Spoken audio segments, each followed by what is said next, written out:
অন্তর্বর্তী সরকারের প্রধান উপদেষ্টা ডক্টর মোহাম্মদ ইউনূস বলেছেন, বিশ্বে বর্তমানে এমন এক সময় চলছে যেখানে যুদ্ধের প্রস্তুতি না রাখাটা হবে আত্মঘাতী।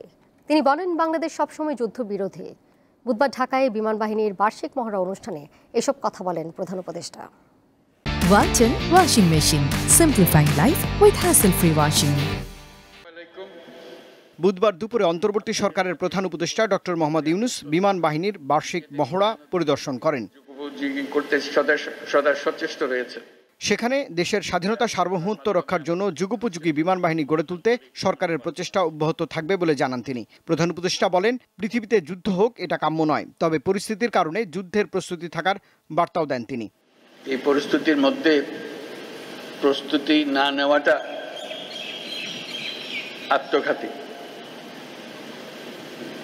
এবং প্রস্তুতি নিতে হলে আধা-আধি প্রস্তুতির কোনো জায়গা নেই। আমাদের যে প্রস্তুতি, সেই প্রস্তুতি কত উচ্চ পর্যায়ে আমরা নিতে পারি সেটার চেষ্টা আমাদের থাকতেই হবে। কিন্তু আজকাল যুদ্ধ এত ব্যয়বহুল একটা ব্যাপার। ডক্টর ইউনূস জানান, দেশের সার্বভৌমত্ব রক্ষায় তৎপর থাকতে হবে বিমান বাহিনীকেও। দেশীয় প্রযুক্তি ব্যবহার করে এরই মধ্যে আত্মনির্ভরতার প্রমাণ দেয় বিমান বাহিনীকে সাধুবাদ জানান তিনি। এ সময় দেশের অর্থনৈতিক পরিস্থিতি সম্পর্কেও দেশবাসীকে অবহিত করেন প্রধান উপদেষ্টা।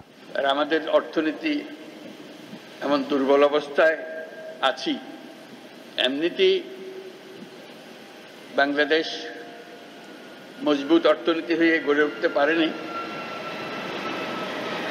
তার মধ্যে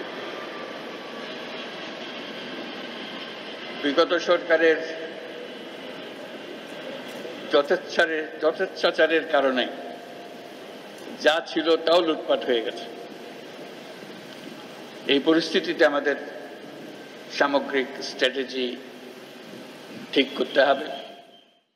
অনুষ্ঠানে উন্নত ও শক্তিশালী দেশ গঠনের পরিকল্পনার কথা জানান প্রধান উপদেষ্টা ডক্টর মোহাম্মদ ইউনূস। ইউএভি সংযোজনের জন্য সরকার বিমান বাহিনীকে সর্বোত্তম সহযোগিতা প্রদান করবে।